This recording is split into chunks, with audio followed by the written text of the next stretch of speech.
Hi there, welcome back to my channel. Thank you for coming to visit me again. In today's video, I'm going to be doing my interpretation of what a commonplace book looks like. This is my second time recording this video. It is so funny to me. Have you ever gone back and watched your recordings to see what do you say? You know, how fast you talk? What are things you notice in your videos? So I did that. I'm like, oh my goodness. I was just cracking up laughing because I repeatedly said some things that were like totally incorrect. So I was like, you know what, we're gonna go ahead and record this video again. We have lights, it's okay, the sun is still out. We can go ahead and do a second take 2 of this video. So first things first, this is going to be my interpretation of what a commonplace book can be utilized for. I'm using it for my planner events, my planner activities, anything related to that concept. That's what I'm going to be using this particular book for. This is Electrum. This is the book I'm going to be using. It is a dot grid bullet journal. This is dimensions. Dimensions is 5.7 by 8.3, so it's pretty close to an A5 planner if you just need to have a reference of what the size is going to be. So let me just go ahead and move this off and get it over here out of the way. So as I said, I'm using this for my commonplace book. I have myself some notes here just in case if I want to refer. So a commonplace book for me is a single book that I'm going to be using for my planner type events. These are just some things that came inside of the journal.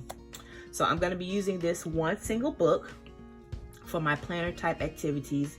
This is a bullet journal style, so that means most of the pages are just dot grid. There's not a whole lot of things going on, which is my preference. It's what I prefer. Some people's bullet journals have lines on it. Some people's bullet journals are just blank pages, but this is my preference, is to use the dot grid journal. So this works very well for me, for my concept and my interpretation of what a commonplace book can be. So according to my own thoughts, these are my personal thoughts. These are just the way I have interpreted the information. A commonplace book is one common place, one common book for one common idea, a concept, or a theme. So that's what I'm going to be using this for. A couple things that you of course will need is a journal of some sort. If you feel like this is going to be too large for you, you can always go smaller. You can use like an A6, you can use a standard TN, you can always use a pocket as well. But the whole concept is I need one book that I'm going to be putting in one common concept. So my common concept is planner events. So that means if I physically go to an event, if I go to a planner conference, if I go to a library meetup, if I go to any type of establishment talking about something related to planners, this is the book that I'm going to be recording that information, recording those memories in this particular book, my commonplace book that I'm using for my planner events. So the first tab I have here is my cover. So as you can see, I already put down some stickers. If you don't have stickers, you can just handwrite it. I'm a pencil person. My preference is a pencil. So if you don't want to put stickers down in your book, just handwrite it with pencil. Pencil first for me. Yes, eventually I will get to a pen, but pencil is what I'm going to be using first. You can use sticky notes. I use these types of sticky notes. I also have these tabs as well that I'm going to be using in my bullet journal. I use the sticky notes for all types of purposes, so it's just sticky tab. That's all it is. It's just regular plain sticky notes, nothing special about it.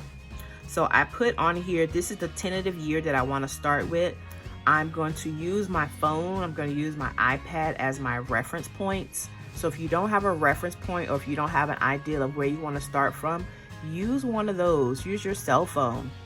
Go back and look at your photos and see how far back you can find any type of planner related events, and then that will help you figure out, okay, where do I want to start my book? So I just put it on a sticky note for now. I'm all about using my stash, hashtag use your stash. So these came from a sticker book that was in my stash. I always recommend that you use your stash.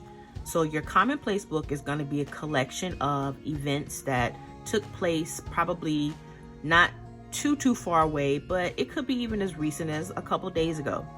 If you want to, this will be a great place to add stickers, ephemera. You can stamp in here as you want to. You can do washi tape.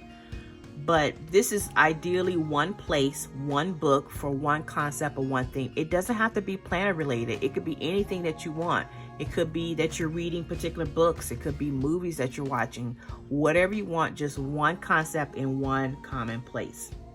After my cover page, I have my index. Luckily for me, my index is already written in. If yours is not, you can hand write it in or use some stickers and put those 5 little letters there. I also have a paper clip so I know that this is where the index is. So there we go, index. In my book, I have a few pages. I would highly recommend a couple pages for your index. My book has a future log. Not all books have future logs. If you want to, light trying to go. One light just went down. If you want to, you can have a future log inside of your planner. It's not mandatory. I know off the top of my head, there were 2 planner type events that I'm going to be putting in here. So that's why I have 2 stickers in here. After my future log, I'm getting right into my setup. I prefer to have a monthly. You don't have to have a monthly calendar. This is just my preference. But if you want to, ideally, it is great to have a monthly view set up inside of your journal. So that's why I have a tab here for monthly. If you're curious about my dimensions, I counted down 4 lines. I have enough space here to put the month. It's going to be January, and of course I can put the year there as well. I can also put Sunday, Monday, Tuesday, Wednesday, Thursday, things like that as well at the top. I did 4 dots going vertically, so that's 4, 4, 4, 4.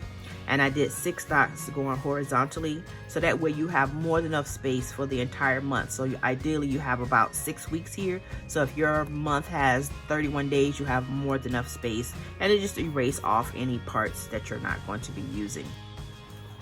I also encourage that you have some type of pencil board, something that you can write on that has a hard surface. This is all I found at the moment, but you just want something that's sturdy, that when you write on it, it's got a nice sturdy surface for you to write on with your pen or with your pencil.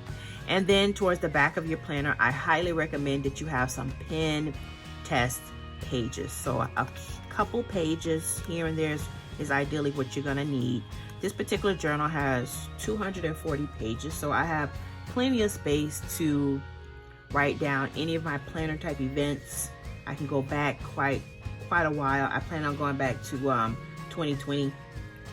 So in your bullet journal, it's ideally that you're going to be doing some type of journaling, writing down people's names, writing down the name of the event. So you want to use those pictures as a good reference, so you can have some type of memory of what happened at that event, especially if the event happened a while ago. You can also put any type of memorabilia. So if you had a ticket, if you got something from that planner event, you want to go ahead and put that in here. You can paper clip it in, you can tape it down if you want, you can glue it down if you want. So whatever your preference is. So that is my concept for my Commonplace book. That's what I'm going to be using for this particular book. My book that I currently have has three of these. So I'll have one probably for the month. I'll have one for the date that I'm working on.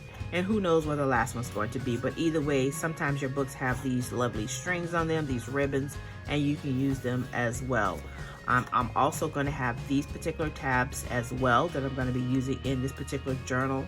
So whatever you have in your stash, I always recommend that you use your stash first before you go ahead and purchase things. So as I mentioned before, pencil is always good. So I'm always going to have a pencil on board. I have already learned that the thinner the pen is, the better it's going to be for you. So these Muji pens work really, really great. These thin ones, they work really good. So if the pen has a good thin, that's ideally what you want to use for these journals. You don't want to use something that has a lot of ink on it, as some people call them juicy. You don't want to use something that has a lot of ink on it, because it's just going to be, it's going to take a long time before it's going to dry. These are the paper clips that I'm going to be using as well. So as you can see, there's the paper clips. that I'm going to be using as well for this journal. So let me know down in the comments below, are you planning on having a Commonplace book? What are you using your Commonplace book for? I would love to hear. If you could also please try to give, if you could also please go back and watch a few of my videos, I would truly, truly appreciate it. Please give this video a thumbs up. That's what I was trying to say. Please give this video a thumbs up. And if you can go back and watch a video too, I would truly appreciate it. You guys have a nice one. Bye-bye.